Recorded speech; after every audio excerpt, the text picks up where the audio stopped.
안녕하세요. 건강 365 아나운서 최인경입니다. 어깨 통증을 느낄 때가 있죠. 일시적일 수도 있지만 통증이 계속될 때는 이유를 찾아야 하는데요. 지속적인 어깨 통증에도 여러 원인이 있어서 증상에 따른 정확한 진단과 치료가 필요합니다. 견비통으로 불리는 어깨 통증, 특히 오십견, 동결견, 유착성 관절 낭염까지 여러 이름으로 진단되는 증상이 있는데요. 나이 탓으로 생각해서 통증을 참는 경우도 많습니다. 오십견이라는 이름처럼 노화가 원인일 수 있는 걸까요? 잠시 후에 살펴보겠습니다. 건강 365 클론의 쿵따리 샤바라 듣고 시작하겠습니다. KBS 라디오 건강 365 함께하고 계십니다. 견관절 주위염, 흔히 오십견으로 얘기되는 증상입니다. 어깨 통증이 생기는 거죠. 팔을 들어 올리기도 힘들고 오십견 증상이 있는 쪽으로는 돌아 눕기도 힘듭니다. 자다 깨는 경우도 많죠. 나이 탓으로 생각하기 쉬운 오십견의 증상은 일상을 힘들게 하는데요. 경희대 한의대 침구과 김용석 교수에게 도움 말씀 듣겠습니다. 교수님 안녕하세요. 네, 안녕하세요. 견비통, 견관절 주위염, 그리고 오십견 모두 같은 의미인가요? 사실 견비통, 견관절 주위염, 오십견은 서로 밀접한 관련이 되어 있지만 의학적으로는 완전히 동일한 건 아니거든요. 네. 그러니까 범위의 문제라고 보시면 될 것 같아요. 견비통이란 거는 그야말로 이제 어깨 견자에다가 팔비자를 쓰는 거거든요. 어깨하고 팔이 아프다 이럴 때 이제 포괄적으로 넓은 의미를 하는 것이고요. 네. 그 안에는 오십견뿐만 아니라 회전근개 파열이라든지 디스크라든지 이런 게 다 포함되고요. 견관절 주위염이라는 건 그야말로 어깨 관절 주변에 있는 조직에 염증이 생겼다. 네. 이런 얘기거든요. 그러니까 관절낭이라든지 인대나 근육이 퇴행성 변화가 맺거나 염증이 생겨서 통증도 있고 움직임에 어떤 제한이 있는 것을 말하는 거고요. 네. 오십견은 말 그대로 50대 전후에 많이 나서 어깨가 굳어진다. 이런 것이거든요. 네. 마치 얼은 것처럼 얼어붙었고 굳어버린 상태. 그래서 동결근이라고도 하죠. 네. 그러니까 유착성 관절 낭염 이제 말씀하셨듯이 동결근으로도 불리는 거네요. 그렇죠. 이제 그게 이제 오십견이거든요. 이게 오십견, 동결견, 유착성 관절염 이 세 가지는 서로 다른 병 같지만 사실은 같은 병을 다르게 표현한 거거든요.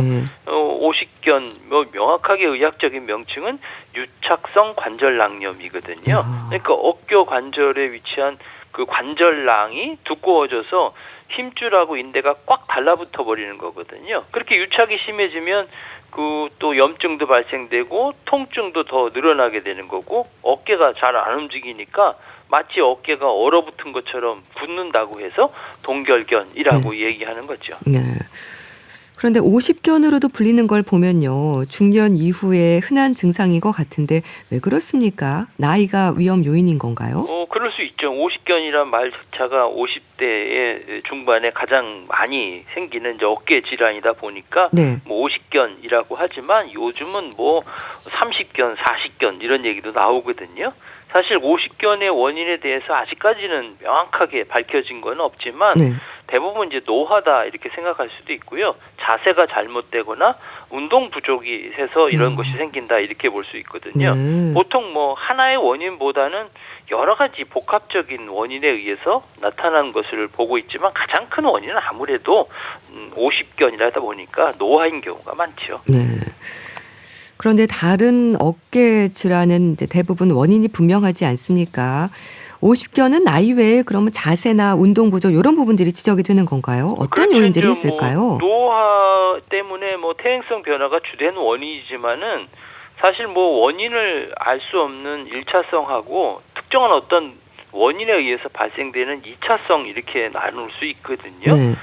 단순히 나이 외에도 오십견을 유발하거나 악화시킬 수 있는 요인들이 여러 가지 있는데요. 네. 그중에 대표적인 게 내분비 어떤 질환이에요. 의외로 어깨 자체 문제보다도 전신 어떤 질환들이 오십견을 일으킬 경우가 많거든요. 예를 들면 당뇨병 환자들 같은 경우에 어깨가 많이 아플 수 있어요. 그래서 일반인보다는 오십견이 한 5배 정도 높다고 하거든요. 이런 경우는 되게 양쪽으로 다 아플 수가 있어요. 그러니까 혈당이 높으면 관절낭 내에서 콜라겐 결합이 비정상적으로 끈적끈적해지거든요. 네. 그럼 염증하고 유착이 발생되고요. 그다음에 갑상선에 문제가 있는 분들, 뭐 기능 항진증이나 저하증 모두에 이제 갑상선 자체에 문제가 생겨서 오십견도 생길 수도 있고요. 또 어깨 관절 오랫동안 쓰지 못하면은 또 굳어지잖아요. 그렇죠. 그럼 뭐 수술한 다음에 뭐 골절하고 기부스하고 뭐 이런 다음에 어깨가 굳어지는 경우도 있고요. 처음에는 뭐 다른 병인 줄 알았는데 나중에 오십견이 오는 경우도 있거든요. 뭐 회전근개가 파열돼서 힘줄이 끊어지다 보니까 팔을 못 쓰게 되잖아요. 그러면 관절낭이 굳어서 오십견도 발생할 수도 있고요. 또 요즘 같은 경우는 뭐 30견, 40견 얘기하는 것처럼 컴퓨터나 스마트폰 쓰면 어깨가 이렇게 안으로 말리잖아요. 그러면 관절 공간이 좁아지겠죠. 네. 그러면 관절막에 미세한 마찰하고 염증이 계속되다 보면 그렇게 유착될 수 있는 이런 현상이 생길 수 있는 거죠. 네. 어깨가 좀 많이 아픈 건데요. 경마신 분들에게 증상을 들어보면 일상이 힘들 정도로 불편하다고 하던데요. 그렇죠. 이제 오십견은 처음에는 어깨 부위가 뻐근하다, 뭐 가끔 아프다, 뭐 그러다가 좋아졌다 이렇게 지나가다가 점점 증상이 심해지거든요. 특히 이제 누웠을 경우에 통증이 더 심해지기 때문에 밤에 이제 누워서 쉬거나 어떤 뒤치덕거리면은 어깨가 눌리면서 통증이 심해지거든요. 그러면 뭐 잠도 잘 설치게 되고 손목이나 뭐 손가락이나 이런 데 통증도 생기고요. 그다음에 이게 증상이 심해지면 어깨가 움직이는 게 잘 안 움직여져요. 그래서 어깨는 뭐 360도 왁 상하 좌우 다 회전하는 관절이잖아요. 그렇죠. 근데 여기가 문제가 생기면 움직이는 게 좀 줄어들었으니까 일상생활한테 불편하잖아요. 팔을 많이 쓰니까. 뭐 처음에는 어깨 안쪽으로 돌리기 힘들어하고 증상이 심하면 뭐 안쪽이나 옆쪽으로 돌리기나 뒤로 돌리기가 어려워지니까 우리가 일상생활에 세수하거나 뭐 머리 빗는 행동이 좀 안 되고요. 또 심한 경우는 뭐 숟가락 사용하기도 어렵고 또 옷을 벗기도 어렵고 또 일상생활에 불편한 게 한두 개가 아니죠. 그럼 다른 어깨 질환과 비교할 때 증상이 주는 차이도 있습니까? 아주 중요한 차이가 있는데요. 특별히 뭐 회전근개 파열이나 석회화 건염 이 비슷한 증상이지만 차이가 좀 있어요. 가장 큰 차이를 보면 먼저 이제 운동 범위가 잘 안 되는 거거든요. 남이 좋아져도 팔이 잘 안 올라가는 거예요. 그게 오십견의 특징이거든요. 그러니까 관절을 싸고 있는 그 관절낭 자체가 좁아지고 굳어진 상태니까 내가 팔을 아무리 올리려고 해도 이게 올라가지가 않고요. 다른 사람이 내 팔을 잡고 강제로 막 올려주려고 해도 안 올라가는 거예요. 근데 이제 회전근개 파열이 되는 것은 힘줄이 끊어진 거잖아요. 그러니까 내 힘으로는 안 올리는데 다른 사람이 올려주면 받쳐주면 끝까지 올라가는 게 특징적인 소견이고요. 그리고 오십견은 뭐 물론 다른 어깨 질환도 밤에는 아플 수 있지만 오십견 같은 경우는 밤에 아픈 게 조금 심한 편이고요. 또 특히 아픈 쪽으로 눕게 되면 관절 안쪽에 압력이 높아져서 자다가 깰 정도로 통증이 심한 거거든요. 그리고 가장 큰 어떤 거는 보면 뒷짐지기가 가장 먼저 안 된다 이렇게 얘기하는 경우가 많아요. 그래서 뭐 안쪽에서 회전하는 동작이 가장 먼저 힘들어지고 그러다 보니까 여성분들은 뭐 화장실에서 뒤처리하거나 뭐 남성분도 마찬가지겠죠. 또 뒷주머니에서 뭐 지갑 꺼내는 동작이 잘 안 되면 이 오십견이다라고 의심해 볼 수가 있는 거죠. 이 오십견에도 초기부터 심한 정도까지 단계가 있을까요? 그렇죠. 이제 오십견을 이제 동결견이라고 아까 말씀드렸잖아요. 동결이라는 거는 얼어붙었다는 거거든요. 근데 얼은 것이 뭐 계속 얼은 게 아니라 얼음이 또 풀리잖아요. 이것도 이런 관계가 이렇게 몇 가지 단계를 거치는 거거든요. 그러니까 얼음이 얼었다, 녹는 과정이다 이렇게 보면 이해하시기 쉬울 것 같은데요.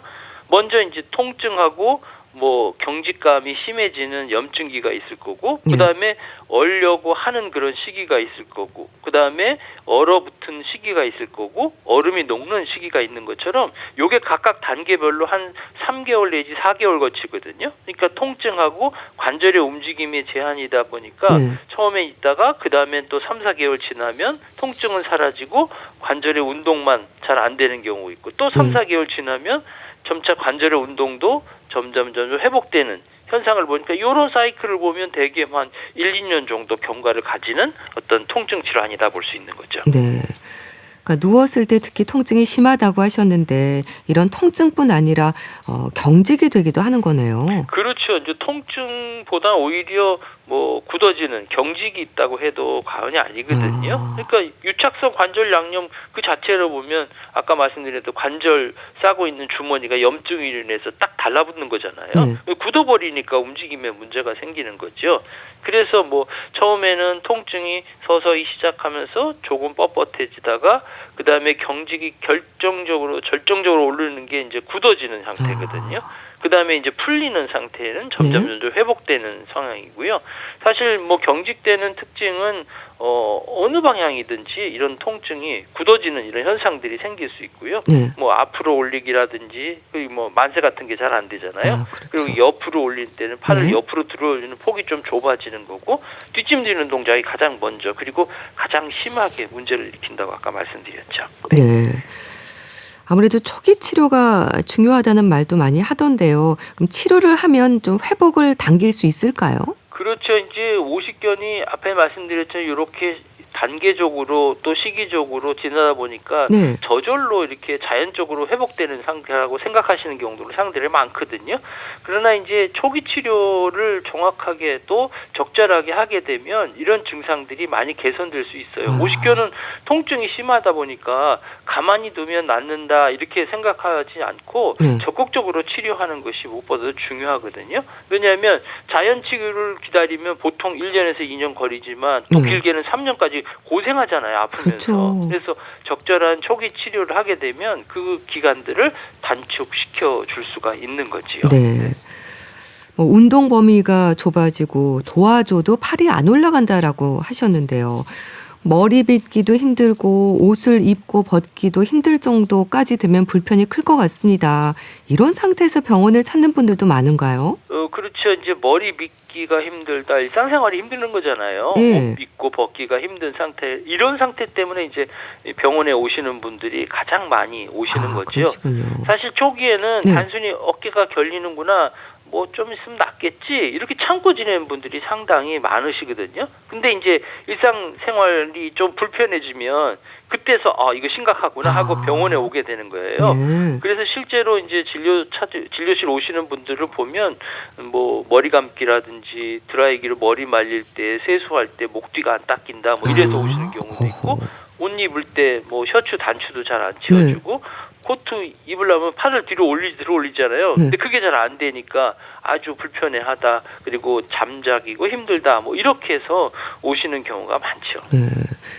일상생활에 불편이 아주 크신 건데요.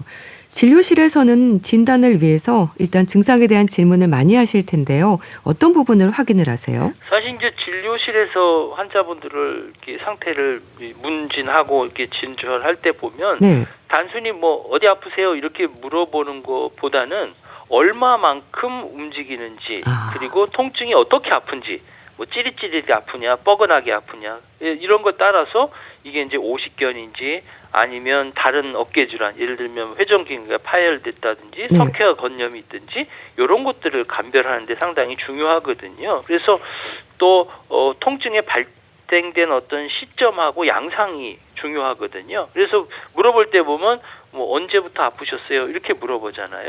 갑자기 아팠다 그러면 뭐 석회화 건염일 수도 있고요. 아니면 이제 수개월에 걸쳐서 서서히 심해졌다 그러면 이제 오십견일 가능성이 있고요. 오십견은 아까 말씀드렸듯이 밤에 통증이 더 심하다고 하잖아요. 그리고 최근에 뭐 어깨를 다치거나 수술을 받은 적이 있나요? 이렇게 물어보면 이거는 2차적으로 고정돼 있는 상태면 생기는 거고요. 또 당뇨병이나 갑상선 질환이 있는지 이것도 좀 물어봐야 되는 거고요. 그다음에 아까 말씀드린 대로 팔을 들어 올릴 때 자기 스스로 올릴 수 있느냐 아니면 남이 들어야 올릴 수 있느냐 이런 것들을 보고서 이게 유착성 관절염인 오십견이냐 아니면 회전근개 파열인가도 확인하게 되고요. 그다음에 일상생활의 이 불편함을 통해서 어떤 경직이 어디는 생기느냐 또 방향도 중요하거든요. 뒷짐지기가 잘 안 되는지 머리 빗기가 잘 안 되는지 옆으로 들기가 잘 안 되는지 이렇게 확인해 보고요. 또 어깨 관절 앞쪽이나 옆쪽을 눌러보면 어떤 특정한 부분에 통증이 있는 것인지 아니면 전체가 뻐근한지 이렇게 확인해보고 특정 부위가 아프면 이건 아무래도 그쪽 부위에 염증이 생기거나 파열이 됐다 이렇게 볼 수가 있는 거죠. 치료도 궁금합니다. 오십견에 대한 치료는 침인가요? 한의학에서는 1침, 2구, 3약이라고 하듯이 침 치료를 받으시는 분이 상당히 많죠. 네. 아무래도 침 치료는 통증을 완화시켜 주는데 효과적이고요. 아울러서 이제 관절을 움직이는데 또 원활하게 해주는 그런 효과가 있어요. 그러다 보니까 초기에는 통증을 조절하는 것을 목표로 하고 이 병 자체가 네. 좀 지나게 되면 경직이 되고 굳어지니까 이때는 관절의 운동 범위를 넓혀주는 것을 치료하게 되고요. 네. 그 외에도 이제 관절 주변에 염증이나 유착된 조직을 좀 박리시켜주는 그런 도침요법이라는 것도 있고요. 염증 생긴 거 해소시켜주기 위해서 뭐 봉약침 같은 것도 쓰기도 하고 네. 또 손상된 근육이나 인대를 강화시켜주기 위해서 한약 같은 것도 이렇게 처방하게 되죠. 네. 침은 어깨에 맞는 건가요? 되게 아프면 손이 가잖아요. 네. 그러니까 또 막 문지르게 되고 네. 그래서 아프면 그 아픈 부위에다가 침을 놓기도 하고요. 그리고 나서 그 아픈 부위로 지나가는 경락에 손이나 발 쪽에 기운이 가장 많은 곳이 거기 있거든요. 그래서 그쪽에서 좀 멀리 떨어진 곳에 이 침을 놓기 때문에 어깨가 아프도 경우에 따라서는 다리에다가 침을 놓기도 하고요. 손에다가 침을 놓기도 하는 거죠. 네. 그러니까 침으로 기대할 수 있는 효과라고 하면 좀 통증을 완화시켜 주는 거네요. 아무래도 뭐 염증을 좀 줄여주고 통증을 완화시켜주는 게 가장 큰 목표이겠고요. 네. 침 자극을 주게 되면 우리가 그 내인성 압형약 물질인 엔돌핀 같은 것들이 천연 진통제 물질들이 분비가 되거든요. 그리고 또 어깨 관절 주위의 혈류량을 넓혀주기 때문에 네. 염증 물질들이 빨리 배출될수록 좋고요. 뭐 또 그 외에도 뭐 근육의 어떤 문제들도 해결해주기에 도움을 줄 수 있거든요. 네. 또 어깨 주변의 근육은 통증 때문에 긴장하고 자꾸 뭉쳐지니까 이 긴장하고 뭉친 것들을 침을 통해서 완화시켜 줄 수 있고요.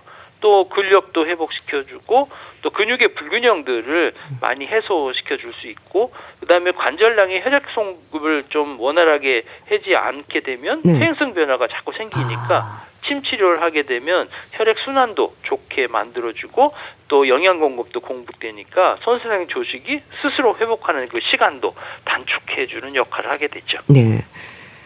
뜸의 경우에는 뭐 보조적인 역할을 하게 되는 건가요? 오십견은 동결견이라고 말씀드렸잖아요. 네. 얼음을 녹이려면 따뜻하게 해야 되잖아요. 그렇네요. 마찬가지로 뜸요법이 보조적으로 쓸 수도 있고요. 이 주변에 이제 혈액순환 좋게 했고 염증 배출 돕게 하고 또 손상된 조직을 회복시키는 것들을 좋게 해주기 때문에 뜸도 활용하게 됐죠. 네.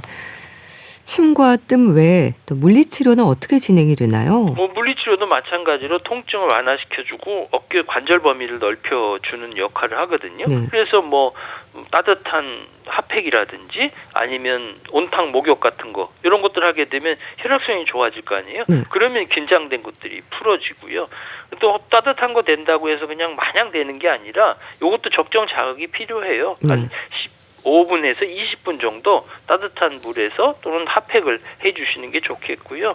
또 한의원 가면 뭐 전기치료 같은 것도 하잖아요. 왜 이런 것들도 통증을 조절하고 또 염증이나 부종 이런 것들도 완화시켜주고 혈액순환 좋게 해주는 그런 치유하는 데 도움을 줄 수가 있죠. 네. 팔을 올리는 게 이제 쉽지 않은 건데요. 네, 네. 그렇다면 통증이 좀 있더라도 스스로 팔을 잡고 들어 올리는 건 오히려 역효과일까요? 이런 질문 상당히 사실 많거든요. 그러시군요.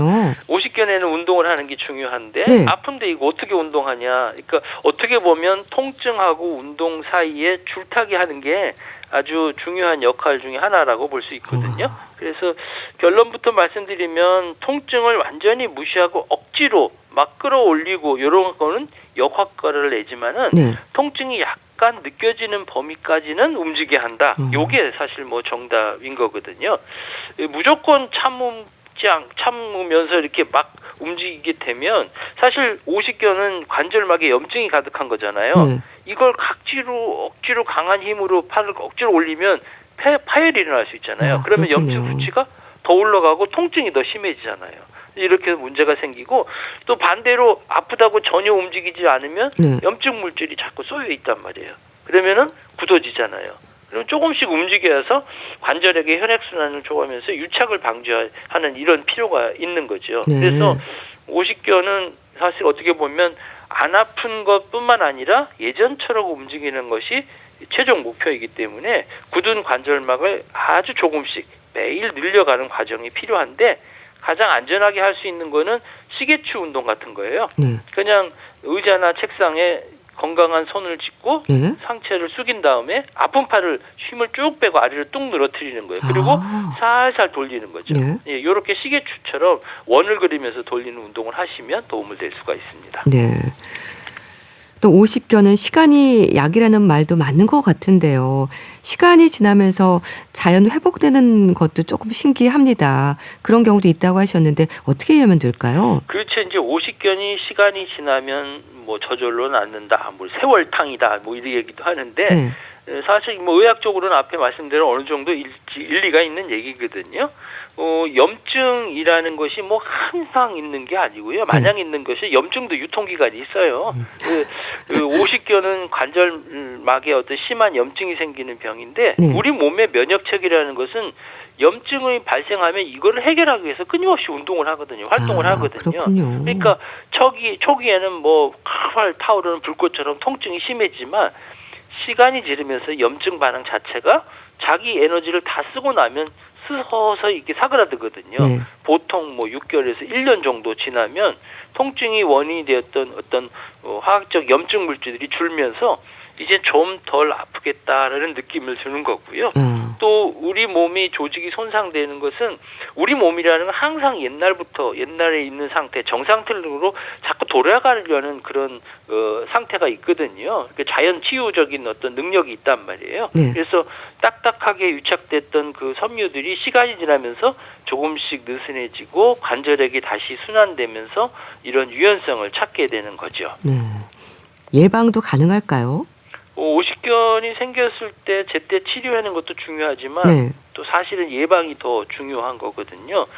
우리가 이제 퇴행성 변화다 보니까 뭐 가는 세월 막을 수 없다는 것처럼 나이 먹는 거 사실 막을 수 없잖아요. 근데 나이 먹어서 생기는 50견은 어느 정도 예방할 수 있거든요. 그 50견을 예방을 하려면 어깨 관절이 굳어지지 않게 끊임없이 계속해서 움직여주는 거거든요. 그리고 뭐 어깨 강건을 위해서는 운동뿐만 아니라 잘 먹는 것도 중요해요. 균형 잡힌 식사를 해야 되고 또 사실 어깨 관절 움직이는 실체는 뼈가 아니라 근육이잖아요. 이제 근육은 충분히 단백질하고 꾸준한 운동으로 만들어지는 거고요. 또 칼슘이 부족하면 뼈가 약해지고 또 관절에 무리 갈 수밖에 없어요. 그래서 뭐 칼륨이 풍부한 미역이나 김이나 다시마 같은 거 드시고 또 뼈 건강에 제일 안 좋은 게 나트륨이잖아요. 그다음에 칼슘 또 재흡수를 돕게 하는 이런 것들을 드셔야 될 거고 또 아울러서 술, 담배는 꼭 피하셔야 되죠. 50견이 오지 않도록 예방할 수 있는 운동법도 소개해 주세요. 그렇죠. 이제 평소에 어깨 관절을 지지하는 인대나 그런 부분들을 스트레칭 해줄 수 있는 자세를 해주면 좋겠고요.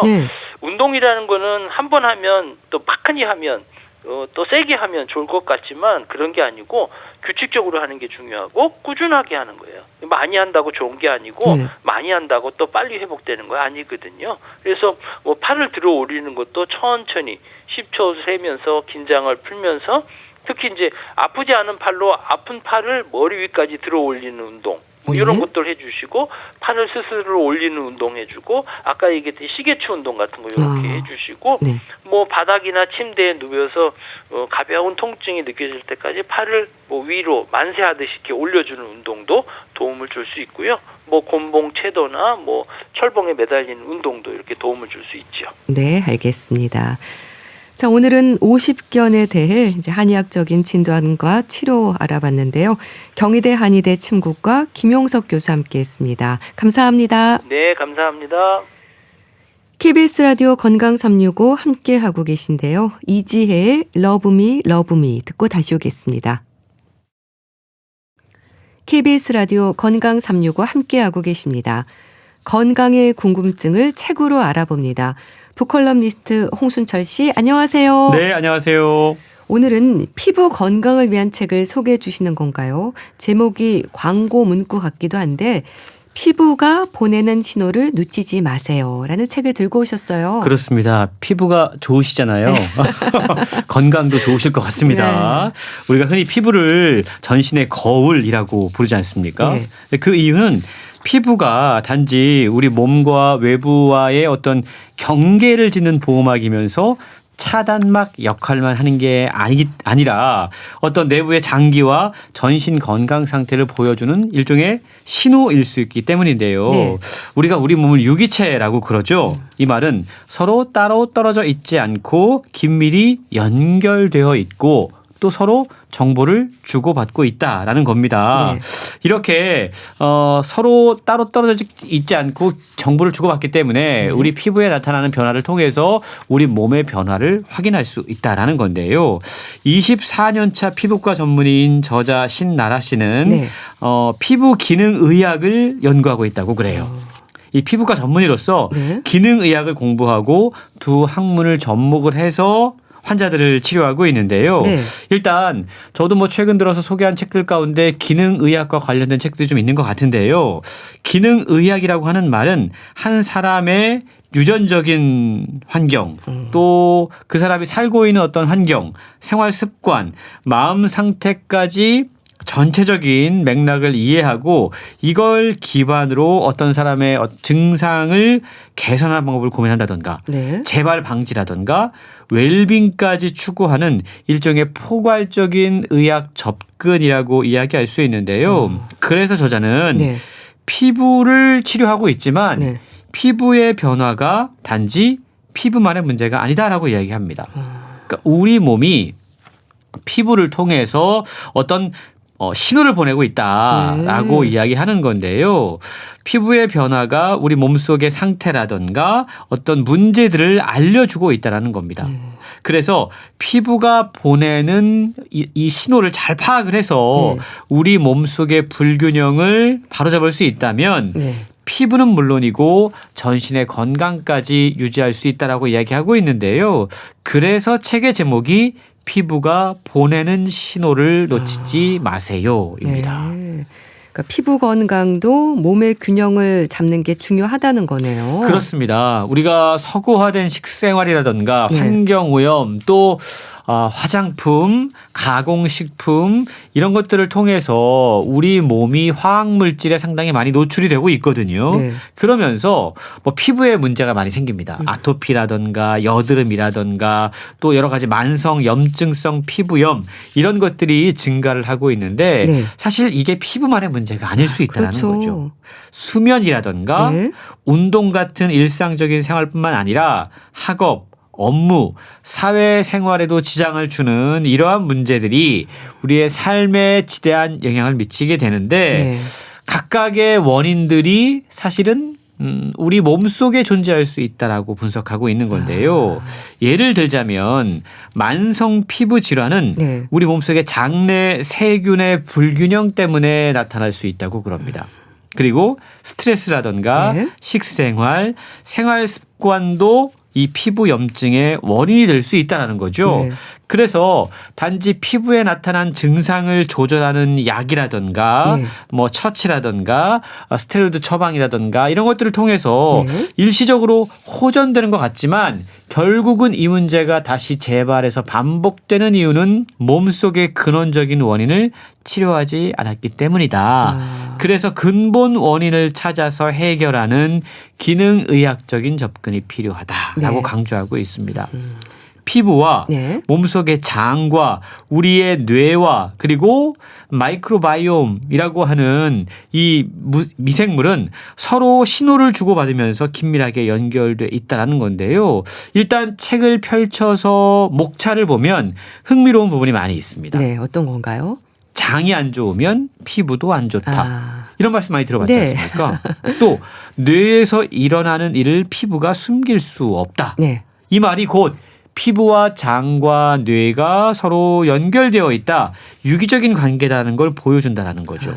그리고 요즘 많은 분들이 이제 피부 노화에 상당히 관심이 많지 않습니까? 네. 뭐 기미라든가 주름이라든가 갑작스럽게 피부 노화가 진행될 때 이게 단지 우리가 나이 들기 때문에 나타나는 변화가 아닐 수 있다는 겁니다. 이거 역시도 우리 몸속에서 어떠한 문제가 생겼기 때문에 피부를 통해서 신호를 보내주는 것이다라고 이해해 볼 수 있다라는 거죠. 네. 그 밖에도 아토피 피부염이라든가 홍조, 대상포진, 이렇게 요즘 들어서 이제 좀 흔해지고 있는 피부 질환들이 구체적으로 어떠한 몸속의 신호들인지를 네. 우리는 책을 통해서 확인할 수가 있습니다. 네. 그러니까 전신 건강이 피부로도 나타난다는 얘기인 것 같은데요. 일단 염증에 대한 지적이 많지 않나요? 그렇습니다. 일단 우리 몸속에 만성 염증이 생기면 네. 이게 결국 피부로도 드러난다라는 겁니다. 만성 염증, 당뇨, 고혈압, 고지혈증, 정신질환, 암의 발병과도 관련이 있습니다. 네. 그래서 피부로 나타난 신호를 통해서 당뇨, 고혈압, 또 고지혈증, 암 이런 상관관계를 찾아갈 수 있어야 된다는 거죠. 네. 실제로 과민성 대장 증후군으로 고생하고 있는 분들 가운데 장이 예민해서 이런 문제가 나타나지만 이게 피부로 나타나는 분들이 많이 있다고 그래요. 아, 그렇군요. 그래서 피부가 쉽게 붉어지거나 네. 또 좀 따갑다라고 느끼거나 네. 아니면 아토피 같은 피부 질환으로 힘들어하는 분들은 보통 장에 문제가 있는 분들이다라고 보면 된다라는 겁니다. 이렇게 장이 피부에도 영향을 미치고 네. 뇌에도 영향을 미치게 되는데 이걸 일컬어서 피부, 장, 뇌, 마이크로바이옴, 축 개념으로 설명할 수 있는데요. 장 건강이 좋지 않으면 유독 피부 트러블이 자주 발생하게 되는데 그런 것 같아요. 왜냐하면 장의 역할이 네. 불필요한 독소들을 배출해야 되는 거잖아요. 그렇죠. 근데 문제가 생기면 배출이 잘 안 됩니다. 면역 기능이 저하될 수밖에 없습니다. 그래서요, 저자는 피부과인 자신의 병원을 찾아온 환자들에게 초진을 할 때 네. 피부 당독소 측정을 기본 검사로 시행한다고 그래요. 일단 피부에 당이 얼마나 축적되어 있는지를 보면 네. 뭐 기미, 주름, 탄력 저하 이런 미용적인 고민부터 시작해서 만성 피부염까지 사실은 다양한 문제의 공통 분모가 당 독소인 경우가 많이 있기 때문이라는 건데요. 그렇군요. 사실 피부 건강을 위해서 많은 중요한 것들이 있습니다. 근데 저자는 네. 가장 중요한 게 무엇을 먹는가다라고 얘기해요. 그러면서 이 당 성분이 많은 음식이 네. 피부에도 가장 좋지 않다라고 지적하고 있는데요. 예를 들어서 사실 우리가 밀가루가 여러 가지로 몸에 좋지 않다라는 이야기 많이 하지 않습니까? 네. 물론 밀가루가 장 건강에도 별로 좋지 않습니다. 근데 이게 밀가루가 우리 몸에 좋지 않은 이유는 밀가루를 먹을 때 우리가 함께 무엇을 먹는가를 생각해 보면 알 수 있어요. 밀가루는 대부분 다른 좋지 않은 성분들과 함께 섭취된다는 점을 기억하라라고 소개를 하고 있는데 그러네요. 그래서요. 네. 밀가루 음식이 단순히 밀가루 문제만이 아니라 뭐 유제품, 당류, 당 독소, 네. 트랜스지방 같은 다른 성분들이 우리 몸속에 들어와서 함께 작용을 하는 거기 때문에 우리 몸 전체에 부담을 줄 수밖에 없다. 그래서 밀가루를 줄인다라고 하는 건 네. 단지 뭐 글루텐이나 포드맵 같은 밀가루에 들어있는 안 좋은 성분만 줄이는 게 아니라 몸에 해로울 수 있는 여러 가지 다른 성분들도 함께 줄이는 효과가 있다. 그래서 밀가루를 줄여라. 예를 들어서 네. 이런 어떤 우리 몸에 좋지 않은 음식들을 잘 관리하는 것이 피부 건강에 정말 중요하다고 설명하고 있습니다. 네. 뭐 환경적인 문제부터 염증 또 음식도 그렇고요. 참 복합적이네요. 그렇습니다. 최근 피부학계에서 가장 주목받고 있는 개념이 네. 엑스포좀이라고 그래요. 이게 뭐냐 하면 개인이 평생에 걸쳐서 노출되는 모든 비유전적인 요인을 의미를 합니다. 네. 피부 노화의 징후 가운데 무려 80%가 이 엑스포좀에 의해 결정된다고 그래요. 그러니까 이 사람이 네. 어느 환경에서 어떻게 살고 있는가가 피부에 직접적인 영향을 미친다. 무려 80%의 영향을 미친다는 건데요. 네. 자외선, 대기오염 이게 엑스포좀 요인 가운데 대표적인 겁니다. 최근 연구에서는 기존의 자외선뿐만이 아니라 이 블루라이트 광선 적외선까지도 피부 노화에 관여한다는 사실이 밝혀졌다고 그러는데요. 그렇군요. 문제는 네.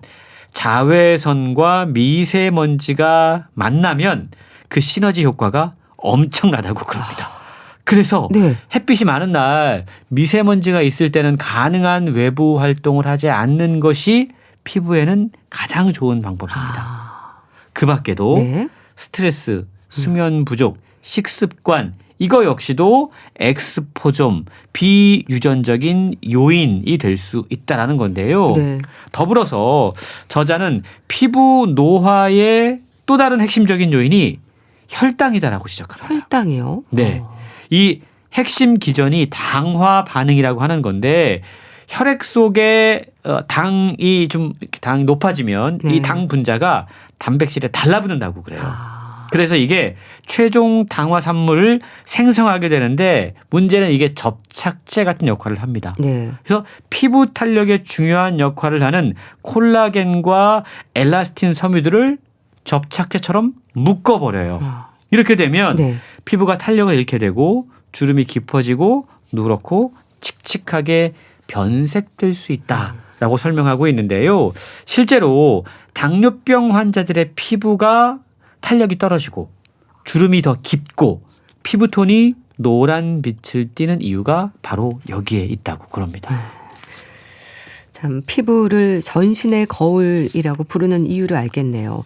그러니까 피부에 문제가 생겼다면 몸속의 어딘가에서 보내오는 신호로 생각하면 된다는 거죠. 그렇습니다. 책의 전반부는 이런 문제의식을 공유를 하고요. 후반부로 가면 건강한 피부와 웰 에이징을 위한 솔루션을 제시를 합니다. 이게 5ENE라고 책은 소개를 하고 있는데 네. 5E는 5가지 eliminate, 없앨 것들을 의미를 해요. 네. 첫 번째가 피부에 해로운 음식을 제한해라. 라고 이야기하는데 음식이 가장 중요하다고 말씀을 드렸잖아요. 네.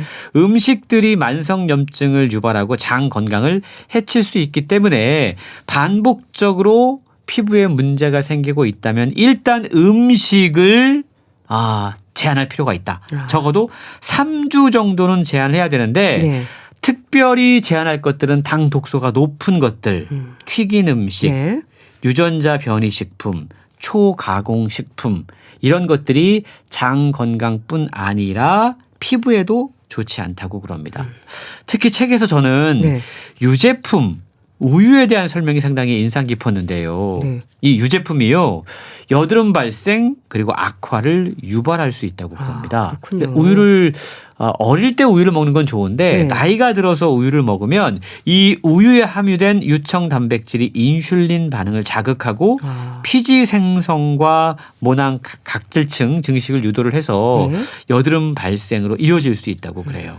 그리고 왜 우리 그런 상식 있지 않습니까? 우유를 많이 마시면 뼈가 탄탄해진다. 네, 그런 얘기 많이 하죠. 근데 실제로 우유와 칼슘 섭취량이 많은 국가에서 네. 오히려 고관절, 골절률이 더 높은 경향을 보인다고 그럽니다. 그런가요?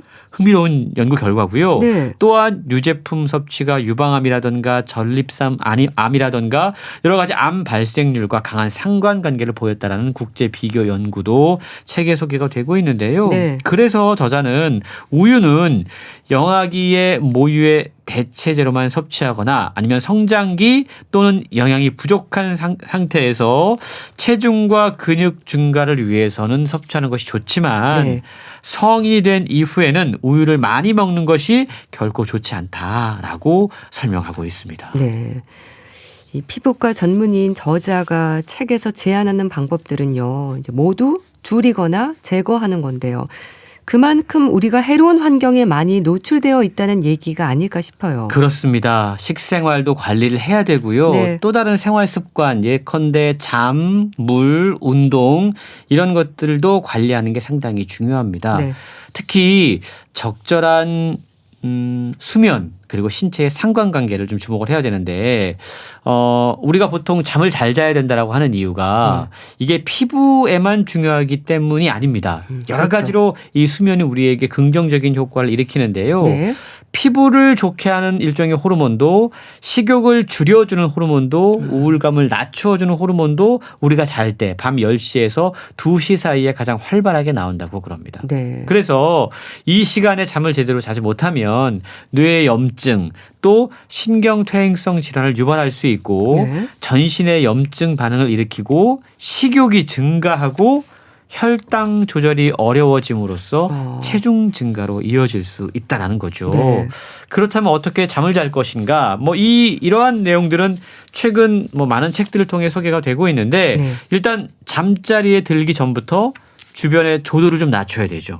그리고 스마트폰을 좀 멀리 해야 됩니다. 네. 블루라이트 차단해야 되고 너무 늦은 시간에 운동이나 야식이나 카페인, 음주 같은 것들을 피해라.